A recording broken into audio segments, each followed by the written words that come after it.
1장과 2장에서는 교회가 어떤 은혜를 받았는가 이런 것들에 우리들에게서 말씀을 하시고, 그리고 이제 3장에서는 에베소서 성도들에게 사도 바울이 감옥에 갇혔을 때 낙심하고 있을 때 그들이 내가 지금 사명을 감당하고 있는 것이다. 이것이 전적인 하나님의 은혜로 받은 것이고 이것이 하나님의 영광이요 나에게도 영광이 되는 것이니 너희들 낙심하지 말아라. 이렇게 말씀을 하셨습니다. 그리고 이제 오늘 우리에게 들려주는 말씀은 4장서부터 6장까지는 그 성도들이 어떤 삶을 살아야 되는가를 우리들에게 말씀으로 주시고 계십니다. 정말로 사랑을 받은 교회가 그 사랑을 전하는 이런 교회로 살아갈 것을 우리들에게 말씀하시고 있는 것입니다. 그래서 우리에게 4장에서 말씀하시기를 성령이 하나 되게 한 것을 힘써 지키라. 이것이 4장 1절부터 16절 말씀에 말씀을 하시고 계시고, 그리고 사랑하라. 서로 너희들 서로 사랑하라. 예수 그리스도께서 너희를 사랑하는 것 같이 너희들 서로 사랑하라. 이렇게 말씀을 하시고 계십니다. 그러면서 이제 5장과 6장에서는 우리가 지혜로운 삶을 살아야 될 것을 말씀하시고, 6장에서는 이제 영적 전쟁이, 우리가 이렇게 삶을 살 때에 영적 전쟁이 있다. 그럴 때에 우리가 마귀를 어떻게 대적해서 싸울 수 있는지 그 영적 전쟁에 대해서 이렇게 말씀을 하고 있는 것을 볼 수가 있습니다.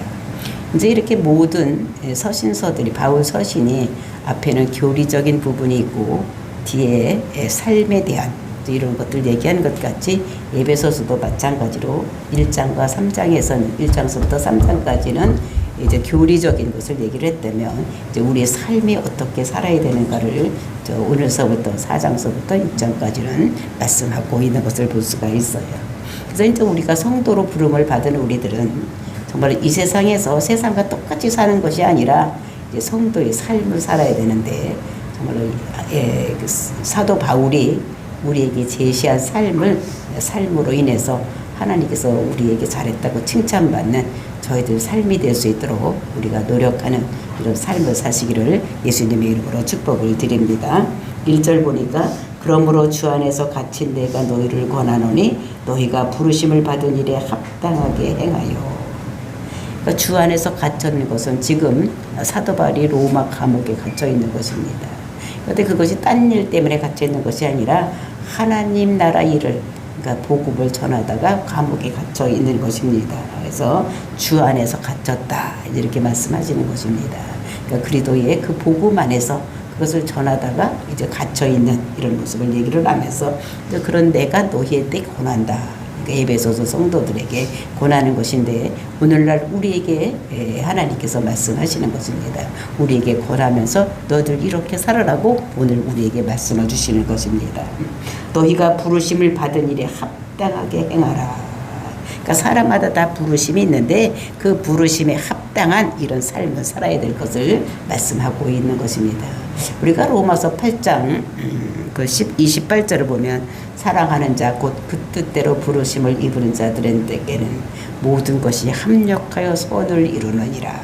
이렇게 말씀을 하고 있는 것을 우리가 성경에서 볼 수가 있습니다. 그러니까 하나님께서 우리를 불러서 하나님의 선한 일을 하기 위해서 우리를 불러냈다는 것입니다. 그러니까 우리를 하나님 백성으로 세상에 있는 사람들을 우리를 부른 것은 하나님께서 뜻이 있어서 불렀다는 것입니다. 그러니까 누구든지 다 사명이 있다는 거예요. 그러니까 한 사람 한 사람의 사명이 있는 이런 것들을 불러내는데, 근데 부를 때 어떻게 부르느냐, 그 부름에는 우리를 영화롭게 하는 4단계, 구원의 4단계가 있는데 우리가 로마서 8장 30절을 보면 또 미리 정하신 그들을 또한 부르시고 부르신 그들을 또한 의롭게 하시고 의롭다 하신 그들을 또한 영원롭게 하셨느니라. 그러니까 창세전에 우리를 미리 예정하시고 택하여 주셨다는 것입니다. 그런 다음에 그들을 부르시는 거예요.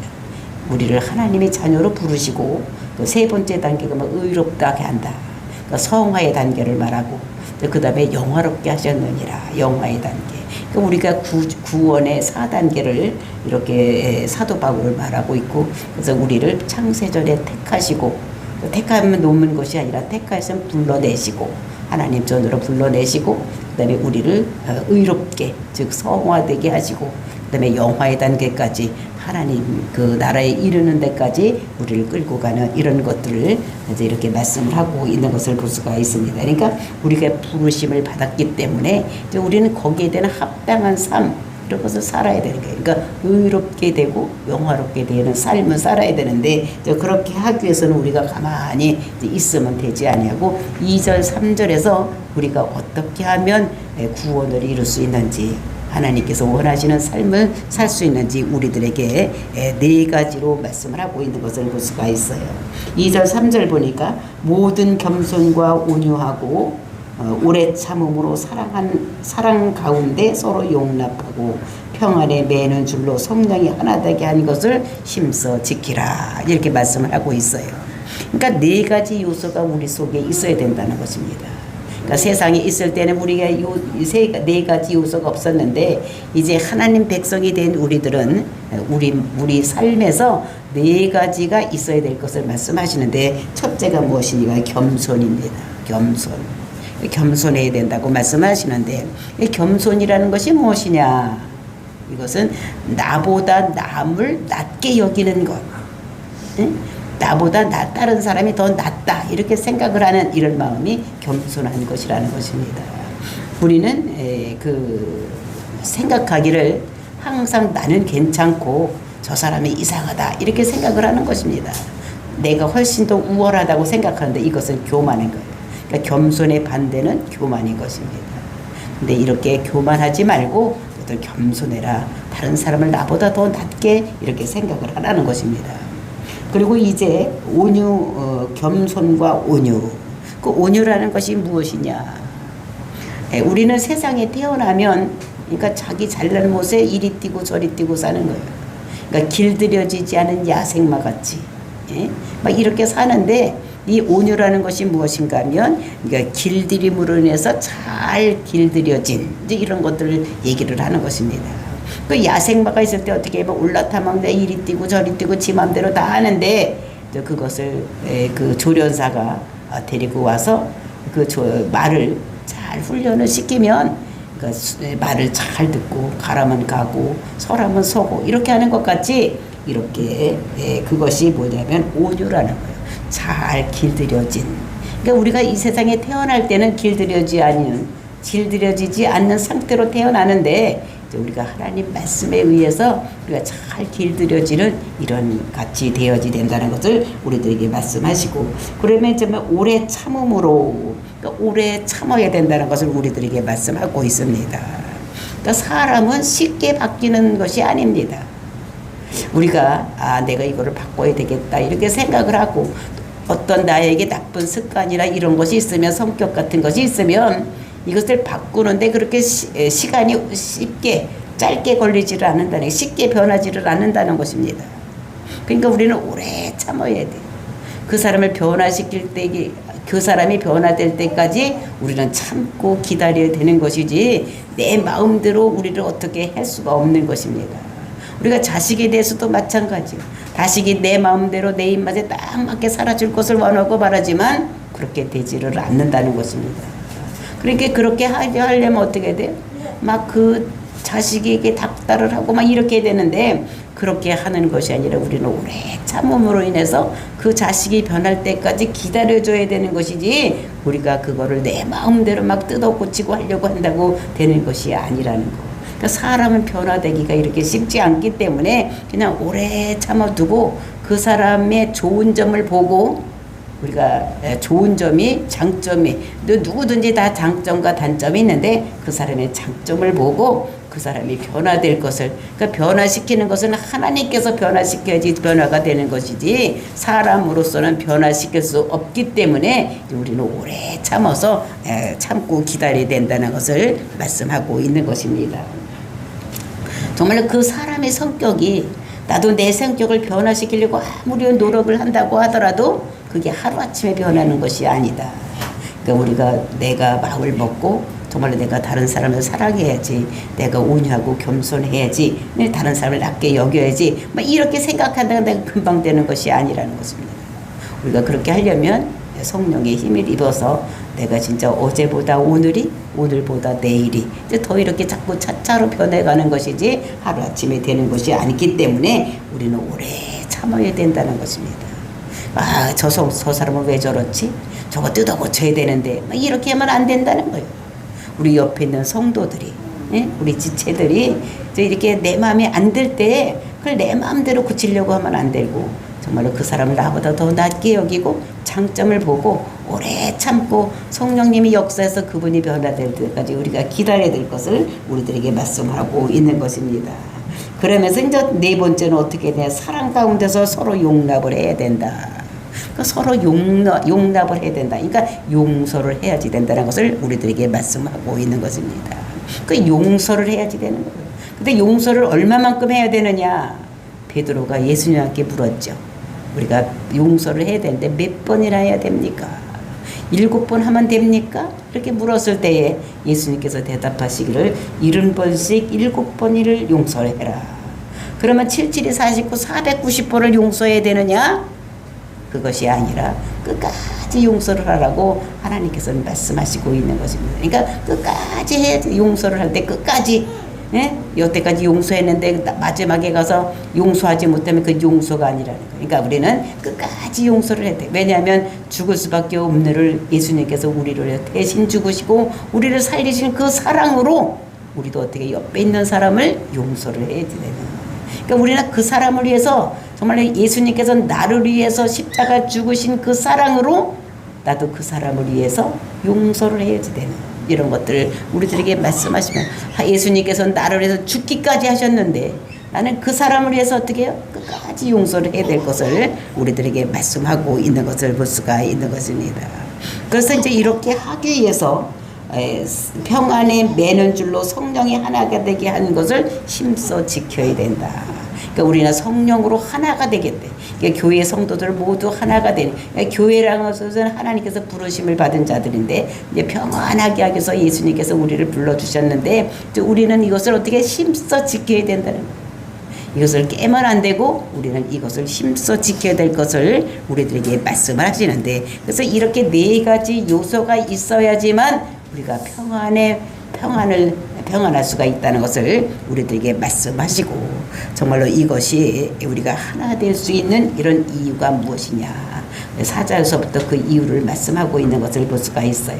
4절서부터 6절 보니까 몸이 하나요 성령도 한 분이시니 이와 같이 너희가 부르심의 한 소망 안에서 부르심을 받았느니라. 주도 한 분이시요 믿음도 하나요 세례도 하나요 하나님도 한 분이시니 곧 만유의 아버지시라. 만유 위에 계시고 만유를 통일하게 하시고 만유 가운데 계시도다. 이렇게 말씀을 하고 있는 것을 볼 수가 있는 것입니다. 그러니까 모든 것이 다 하나라는 거예요. 우리가 몸도 하나라는 거예요. 그러니까 교회에 있는 성도들이 교회는 뭡니까? 하나님께서 부르심을 받은 자들이 하나예요. 교회의 머리는 누구냐? 이거는 예수님께서 교회의 몸이 되시고 그다음에 우리 한 사람 한 사람 그 지체가 되었기 때문에 그러니까 몸은 전부 하나로 되는 거예요. 예수님과 성도들이 모두 다 하나가 되어 있는 이런 것들을 말하고 그다음에 성령도 한 분이다. 그러니까 믿음 안에서 예수를 그리스도라고 믿었을 때에 성령님이 우리 마음속에 쑥 들어와서 계시는데 그 성령님도 누구냐? 예수님께서 십자가에서 부활하시고 하늘로 올라가시고 우리에게 성령을 즉 영을 다시 보내준 그분이 뭐냐면 성령이기 때문에 다 이 예수를 그리스도라고 믿는 자들에게는 예수 영이 우리 속에 들어와 있기 때문에 그 성령도 다 한 분이라는 거예요. 예수 영이 다 우리 속에 들어와 있기 때문에 이분도 다 한 분이시다. 그러면서 너희가 부르심의 한 소망 안에 부르심을 받았느니라. 부르심의 소망. 우리의 소망이 무엇입니까? 우리의 소망이 뭐예요? 우리는 성경에서는 희망을 얘기를 하는 거예요. 희망사항이 아닙니다. 이거는 약속이 없는 것은 희망이요. 소망이라는 것은 하나님이 약속이 있는 것을 소망이라고 하는 거예요. 근데 부르심의 소망, 우리를 부르신 뜻이 무엇인가? 우리를 왜 하나님 백성으로 삼아주셨는가? 우리의 소망이 무엇입니까? 응? 우리의 소망이 우리는 하늘 소망, 즉 천국 소망이요. 우리가 천국에 가서 영원히 살 것이 우리가 소망인 거예요. 그래서 우리의 소망이 한 소망 안에서, 그러니까 예수 믿는 사람들의 모든 소망은 마지막은 무엇이냐? 천국 가는 거예요. 천국에 대한 소망, 이것입니다. 그래서 이제 우리가 정말로 우리 마지막의 소망은 천국 소망이에요. 하늘나라 가는 것, 이것이 소망이기 때문에 다 그런 소망을 가지고 다 불렀기 때문에 한 소망 안에서 부르심을 받았느니라. 그러니까 다 소망도 하나요. 이제 우리가 세상에서 보면 다 희망은 다 다를 수가 있어. 자기가 하고 싶은 일도 다르고 자기가 뭔가 이루고 싶은 것도 다 다르지만 우리가 예수 믿는 성도는 마지막에 큰 소망 하나는 뭐냐? 다 똑같다는 거예요.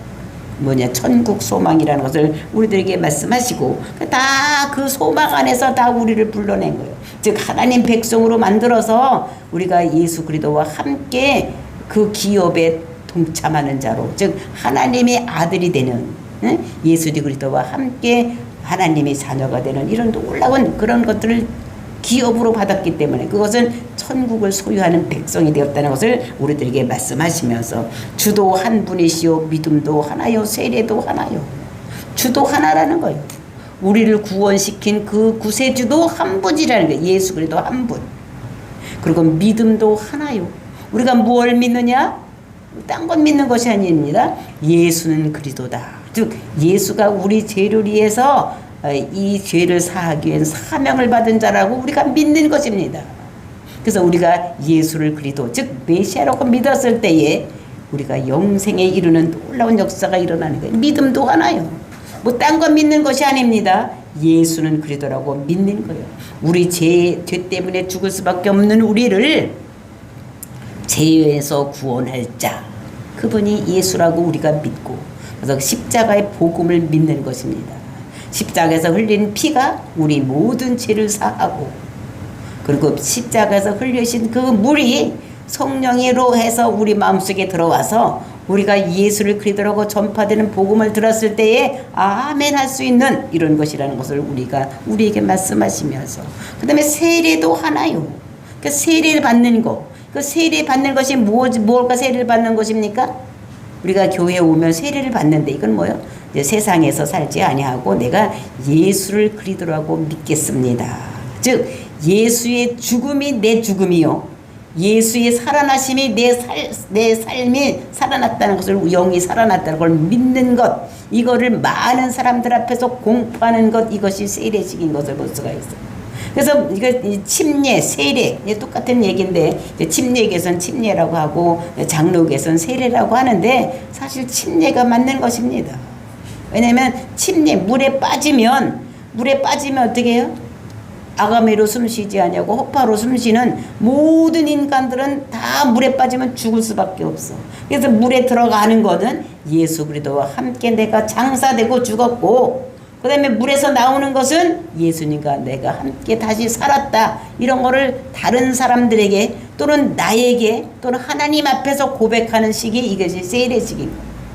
나는 예수 그리스도와 함께 죽었고 예수 그리스도와 함께 내가 산 자입니다 라는 것을 하나님 앞에 고백하고 많은 성도들 앞에서 고백을 하고 내 자신에게 고백하는 이런 식이 세례식인 것을 보세요. 그러니까 이것이 다 하나라는 거예요. 저 사람의 세례는 다르고 저 사람의 세례는 다른 것이 아니라 모든 사람이 똑같은 세례를 받고 있다는 것입니다. 그러면서 6절에 보니까 하나님도 한 분이시니, 하나님도 한 분이요. 성부, 성자, 성령이 우리가 다르다고 생각하지만 우리가 믿는 하나님은 성부 하나님이나 성령 하나님이나 성부 하나님이나 성자 하나님이 다 세 분이 다 똑같은 하나님이다.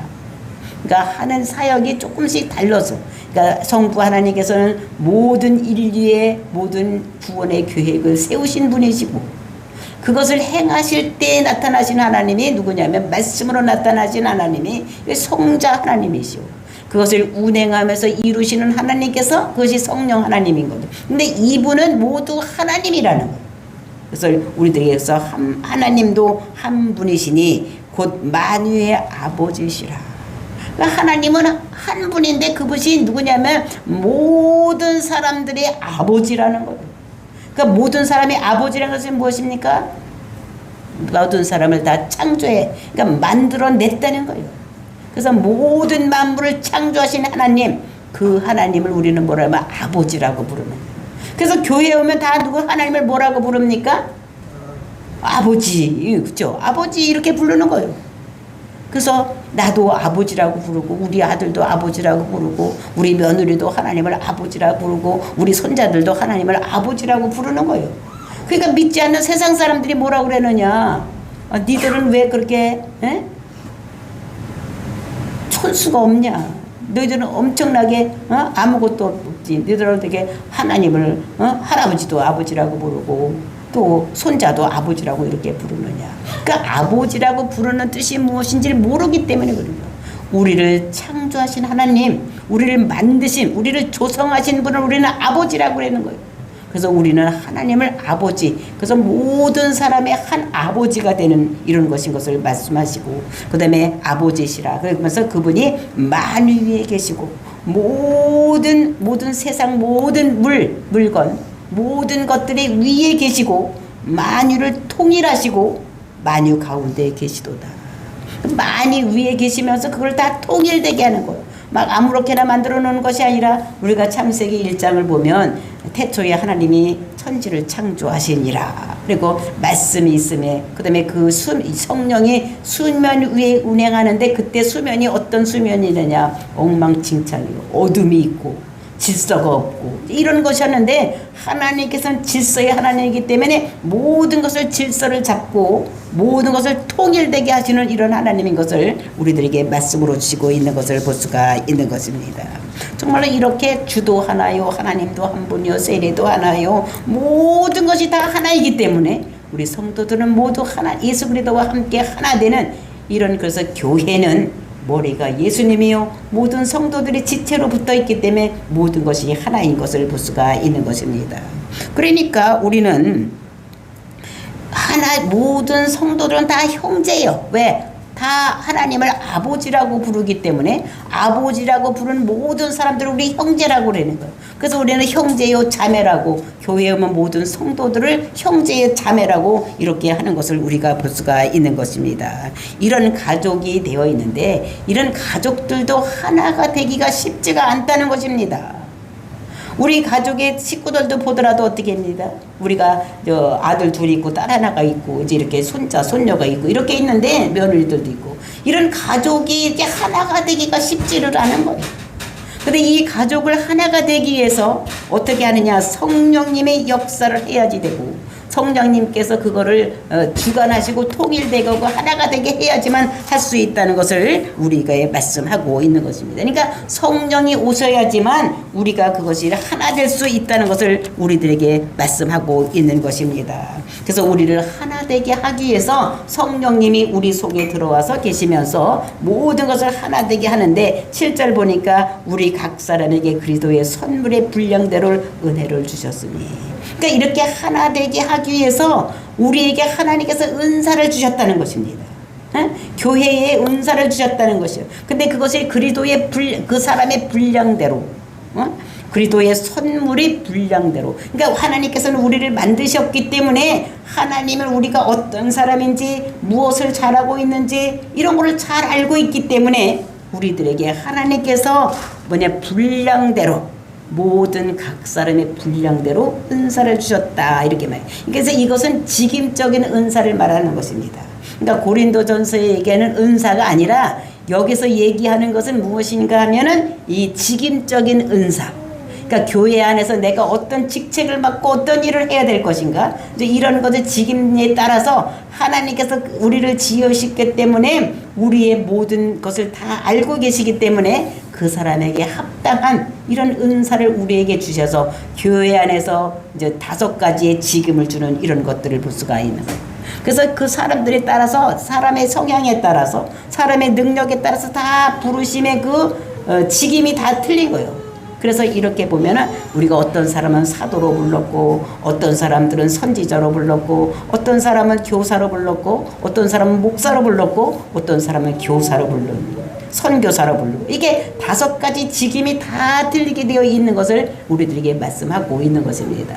그러니까 사도로 부른 것, 이런 사람들은 어떻게 큰 그림을 그리는 것, 세계 자기 교회만 생각하는 것이 아니라 교회 전체를 우리나라의 교회 또는 전 세계 교회를 생각하는 큰 그림을 그리는 사람 이런 사람이 있는가 하면 내 교회만 하는 목사들이 있는 거 이런 것들 얘기를 하고 또 하나님의 음성을 잘 듣는 이런 사람들이 있어서 어떤 사람은 선지자로 어떤 사람은 큰 교회의 큰 그림을 그리는 이런 사람을 세우고 어떤 사람은 개교회만 충실하게 하는 이런 사람으로 어떤 사람은 자기 복음을 들고 전 세계에 나가서 전하는 선교사로 어떤 사람은 전도자로 어떤 사람은 그것을 하나님 말씀을 잘 가르치는 교사로 이렇게 세워주신다는 것을 그러니까 그것을 그 사람의 분량대로 은혜를 주신다는 것을 말씀하십니다. 그래서 이런 것들을 말씀하시면서 정말로 이렇게 할 때에 우리에게 어떠한 일이 일어나는 것인가를 이렇게 말씀으로 주시고 계시는 것을 보면서 하나님께서는 우리 한 사람 한 사람의 모든 재능이나 능력이나 우리가 원하는 이런 것들 다 아시고 우리를 불러주셨기 때문에 그에 따라서 직임을 각자 다른 것으로 주셨다는 것을 우리들에게 말씀으로 주시고 계시면서 정말로 나를 부르신 사명이 무엇일까? 내가 교회에서 어떤 직임을 맡는 것이 가장 하나님이 합당하다고 나에게 이런 직임을 주셨다는 것을 생각하고 여러분께서 그 직임에 따라서 정말로 충성하고 봉사하는 그럴 때 하나님께서 기뻐하신다는 것을 우리들에게 말씀으로 주시고 있는 것을 볼 수가 있는 것입니다. 정말 이렇게 우리에게 주신 은사가 다 다른데 그것은 하나님께서 이렇게 우리에게 주신 것이기 때문에 우리가 그것에 충성되이 살아가는 저와 여러분이 되시기를 예수님의 이름으로 축복을 드립니다. 다 같이 기도하겠습니다.